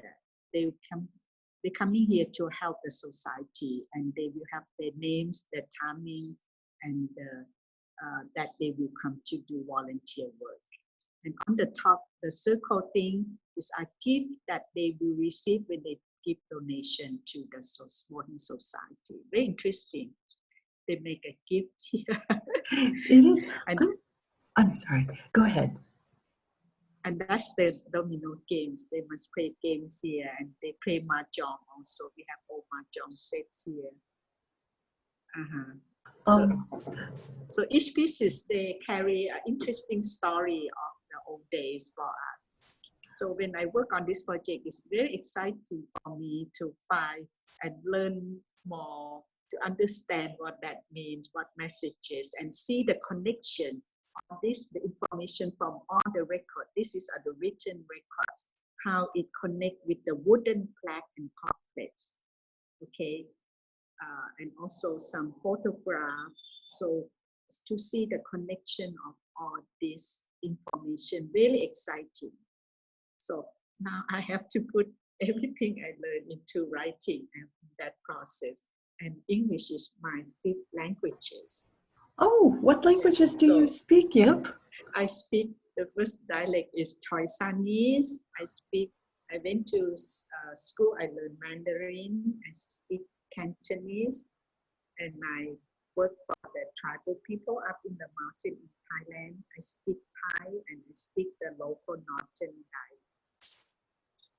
Also, when I live up in the mountain 35 years ago, this long time, Thailand. Oh my goodness! When I came here, I don't know much English. I have to learn. So this project really allowed me to learn more, decide about myself, who I am. Is about I gain more confidence, and also now I can, before I never can speak like this or stand up to talk. Now I in the process of learning, but I gain a little bit more confidence, and I can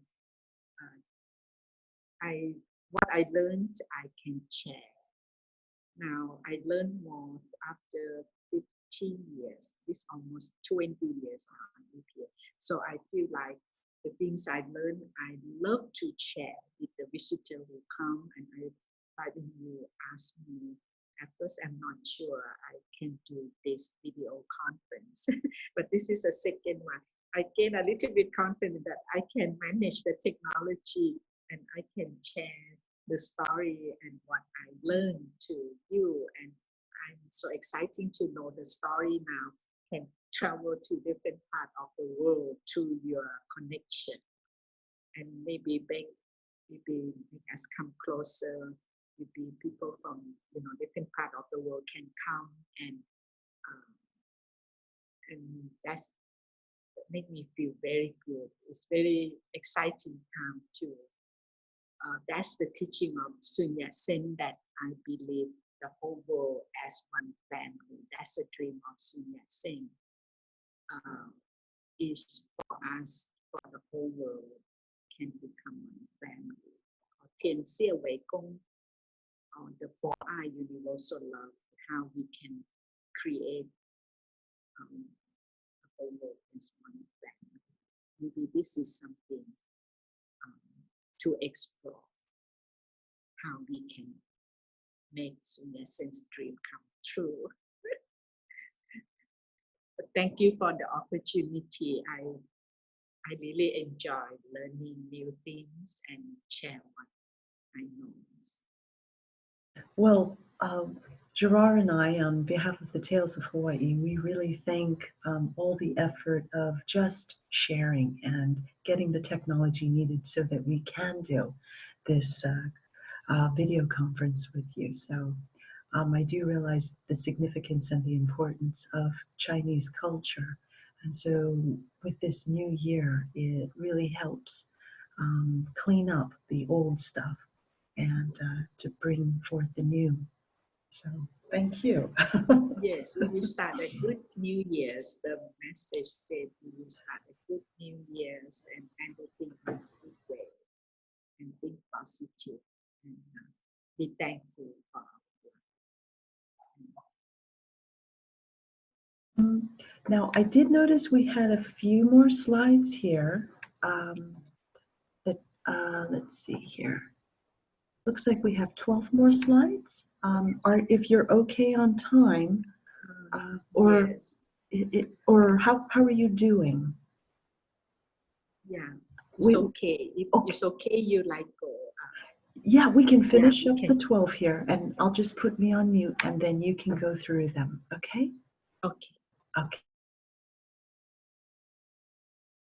So I share about the research, the 2,000 pieces, and then this is the document, 3 of them about the Woheng Temple and the celebration of the Chinese New Year. Okay. So this is a 3 sample of the 103 booklets that we found here at the Woheng Society Hall. And then this is, we mentioned about the timing and their donation. And the rest of the slides is about the Chinese, how the Chinese New Year celebration worldwide. So we pick a few slides to share and to honor the tradition that spread to all the world, to the ancestors from China, okay, who make a journey to different parts of the world. And so this is a very beautiful tradition that we celebrate. And you like this map, huh? It's quite an old map, and it shows the connection of people from China make a trip to all over the world. And you like start So when the Chinese travel to different parts of the world, as I said, this a few things. This is in China. They honoring. They use incense as one of the ancestor offering with incense and candle. And many traditions will use candle and incense offering in ritual ceremony also. A symbolic meaning is the incense will lighting incense, the smoke will build a connection with our ancestors. And also when you like the lion dance in a ceremony, they use lighting the incense. You will have some representation. They have 3 incense, 1 incense for the heaven, and the second incense for the earth, the third incense is for humankind. So there are different interpretations of the numbers and the symbolic meanings in offering. And the candles, there are 2 candles of offering, and you can see the candles.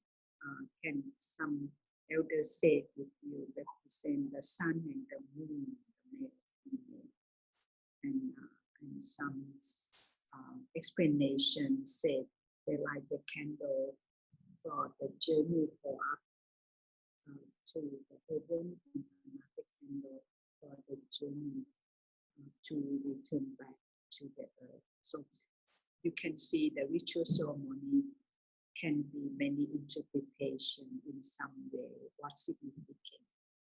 Because in different community, the Chinese may interpret slightly different, but there are something in common we can learn from and accept the different. There's no one way of doing things in some way.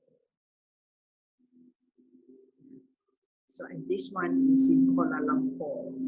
So in Southeast Asia, a lot of Chinese and Kuala Lumpur, the lantern is significant in the way they lighting the light, and they believe they bring you good luck and blessing.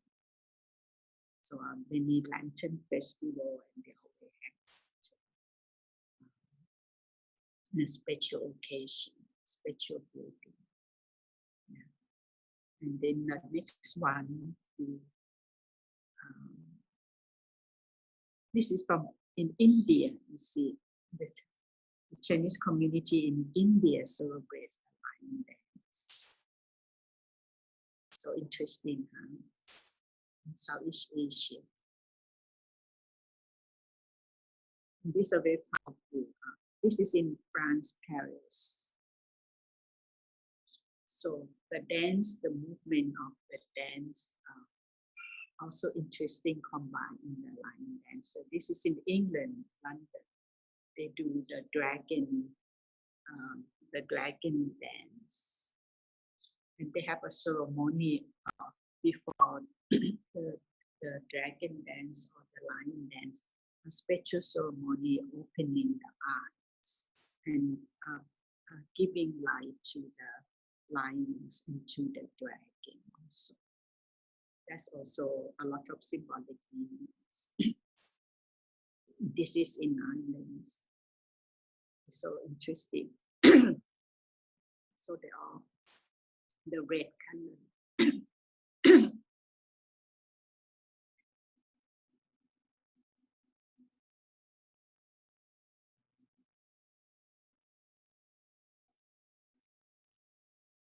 So different community, they have a community celebration. This is the second week after the New Year's. It's a community and family celebration.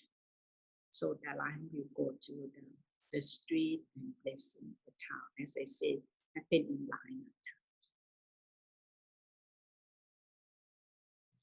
So now back to, I said, at the Woking Museum and Society Hall.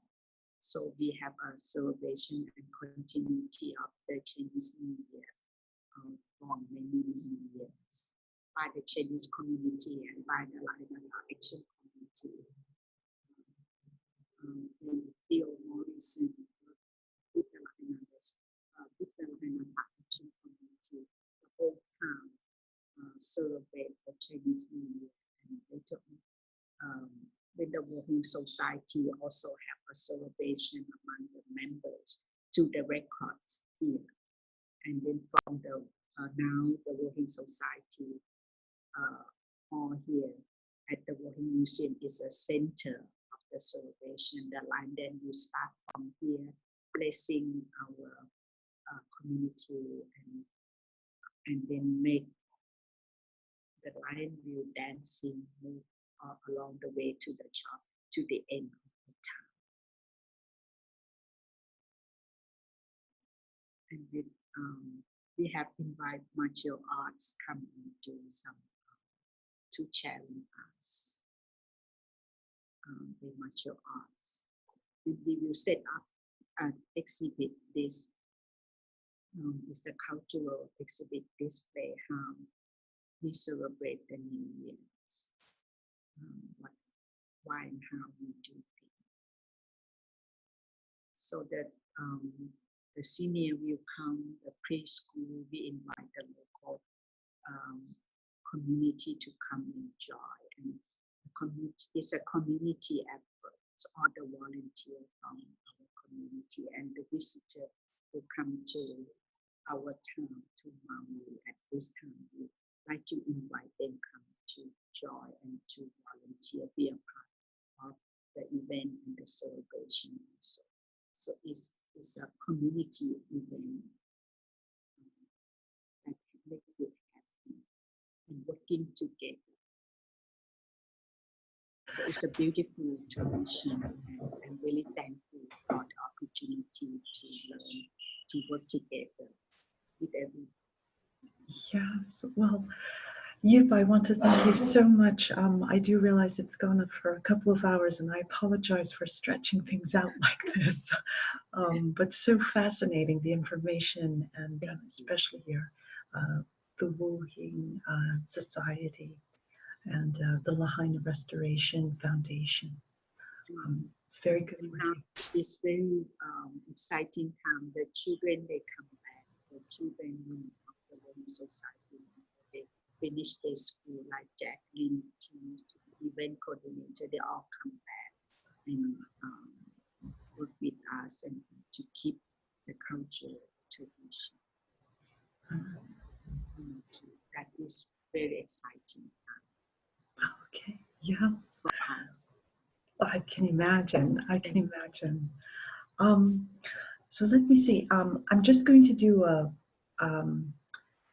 If there are any final words you'd like to say on behalf of the Wuhing Society before we close up, and then I will upload this to the channel and then send you a link.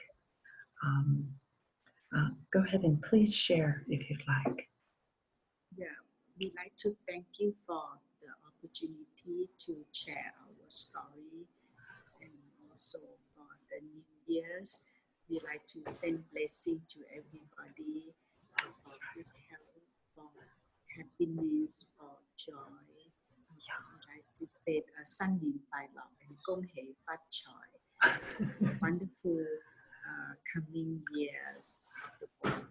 Peak for the family and take care each other, take care our health, be happy and have a peace of mind. And hope our community will, in a good place, and the world will become a beautiful world for us that we do. Thank you so much, and Gung Hei Fat Choi too.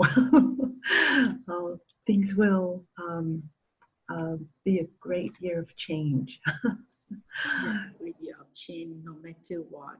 We prepare ourselves for the best thing and working together and helping each other in the time of crisis view. Okay. We Well, trust they will be sending my spiritual support. I know the world is in, there are many darkness. That's the nature of life. We need to take care of things, take care of our environment, and also yes, it's so true. take care of ourselves. Yes. Things will be, it will be a good year of change, and this is the year to clean everything up. Oh, Yes, and we will work together to make it happen in a positive way. yes, that's true. Well, I'd like to thank you again so much for all your time and the great information about the Chinese New Year for the Boer. We'll make contact again and try to schedule for, if it's okay for next time, to perhaps prepare for your paper, your dissertation. You can think about that. That's because I realize your work that you did for your private studies, for your studies and degree, is very significant. This is reconnecting to the ancestors, yeah? The flying with the dragon. Yes, yes, that's the one. Yeah. Now the pigs is evolving of the dragon. Okay. And now we can share the story flying with the dragon. Flying with the Dragon, yes. Oh, I'm going to need time to prepare to read that one. And I look forward to speaking to you about it. Yeah, let me know. Okay. What area and when is a good time. I'm happy to share Okay. my journey. Okay, very good. And is this time okay on a Sunday about morning time? How late your time now? Right now it's only 9:12 At night. At night, yeah. So I think If we do it about 9 instead of 8, will be 9 o'clock in the morning. Okay. 9 o'clock. Oh yes, that works. That works. Okay. It depends. It can be 8 because this morning I came at 7. It's still a little bit, not 7. It's still dark. Oh, dark. The sun. yeah. The winter time, the sun a little bit late. Okay, yeah. So we'll have it. I came maybe a little bit busy at 9 o'clock or 8:30. Okay, about that time then. That works. But this is good the way the sun no interfere. You feel better the picture. Oh yes, the picture looks very good, nice and vivid. You have a great iPad there. Good camera. Oh, and there's no problem with the sun in the morning. So it's very good. Okay, yeah. The evening time was a little too bright with the first video we did. Yeah, with the sun shining direct from the window.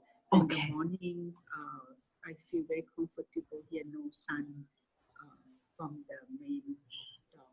Maybe that morning is a better time. Yeah, I think morning time is better. If that's good for you, I can do 8 if I prepare everything ahead. But this time a little bit rush. We do it really soon. But I listen to you. I think you may have a reason for the full moon. So I accept and prepare everything last minute. So I came before 7 to set things up. Oh, okay. I could not come yesterday. No. It's okay. This worked out very well. Thank you so much. So if that next time we can do, if I plan ahead, we can do it 8 to Okay. 8:30 or 9. I think Okay. morning is a good time. Okay. And may I ask, you will give me a copy of the... I will give you a link to the video, and then you'd be able to download it if you'd like. Oh. Okay. I'm not done finishing the other video because I have a guest in that room, but I will be able to, I'm going to finish that one because it introduces this one. And this one will be an easy edit because the slide presentation or the PowerPoint presentation went very well. I'll just clean off the edge, the beginning and the end. And then for the most part, it's really a fairly clean video, but I will go over it. Maybe I'll insert a lion dragon dance, a lion dance when you're speaking about the lion dance section. Yeah. Okay, so thank you, I'm glad. So if in this case could use PowerPoint, we have a Kite beautiful PowerPoint. I can plan ahead on the event, the Moon Festival, and then the Chinese Heritage. So we all use PowerPoint. Okay. And I can prepare how to make a PowerPoint more the story linked together. And so I learned from this talk. If it's helpful, we can plan that too. If you think is the topic interesting, the next one, April, is the Kite Festival. I will send you the PowerPoint ahead. Okay. And then the Moon Festival, beautiful PowerPoint in September and November. Okay. And also about Dr. Sun Yat-sen. Yes. We can do one in March. Is his special day. Okay. His passing day in March. Okay. And the revolution in October. So I have a beautiful slide honoring Sun Yat-sen also. Okay. And I can invite the grandson, great-grandson Charles Wong to share the family connection that we found, the Japanese descendant, the great-granddaughter from Japan. Oh, okay. So now we like to connect the history of Sun Yat-sen. We went to Japan before coming to Hawaii. Okay. So that's a very exciting part of history that not many people know. Yes. No, that would be interesting to find the Chinese and the Japanese connection. Japanese connection. Yeah. And then back to Hawaii, you know. Yes. And back to Maui, Lahaina. So that we can do it in a special occasion is in March and October. Okay. Okay. I will have this part and you plan out something and I will connect with Charles Wong. Okay. I already asked him. Okay. Okay. But you can direct with him too. No need for me to be two together. We'll see if he come to Maui. If not, you can do a conference direct with Charles Wong. He's in Honolulu. He's in Honolulu. Connect you with Charles Wong. Okay. Yes. That so would you think about it. Yeah. About the Sun Yat-sen history and honoring the ancestor from Japan, because Charles Wong have a direct connection with the, with that part of the history right now. Okay. With the connection with the Japanese family. So maybe you can direct have a conference with Charles Wong in Honolulu. Okay, right. It wouldn't be necessary for him to be there at Lahaina, but but he come here quite often. He said, okay. If he come here during that time, he said he happy to do. But if not, you can direct with him in Honolulu. Okay. For March, okay. I think March is good to meet him. Yeah, okay, that sounds great. Well, we will wrap up and thank you again so much for your time. let's see. And as soon as the video is ready, I will send you a link. Yeah? Okay. A video link. Okay. Okay, thank you. You have a good evening. You too. Or I'm sorry, Thank you very much. a good day, I meant. Yeah, have a good day. Thanks for everything. Of course, of course. Okay. And you let me know when we be about Flying with the Dragon. Oh, How yes. soon you like to be? I can do this one in March, and then you do with Charles Wong. Okay, yeah, we can aim for March then with Flying with the Dragon. That would be very interesting. Yeah. Okay. That would be great because I would like to cover that. Okay, I'll send you an email and we'll be in contact. Okay. Thank you. Thank you. Okay. Aloha. Yep. Good night. I mean, good day. Sorry. Yeah. Bye-bye. Okay. Yeah. Good night too. Okay. Good night. Okay. So, okay. And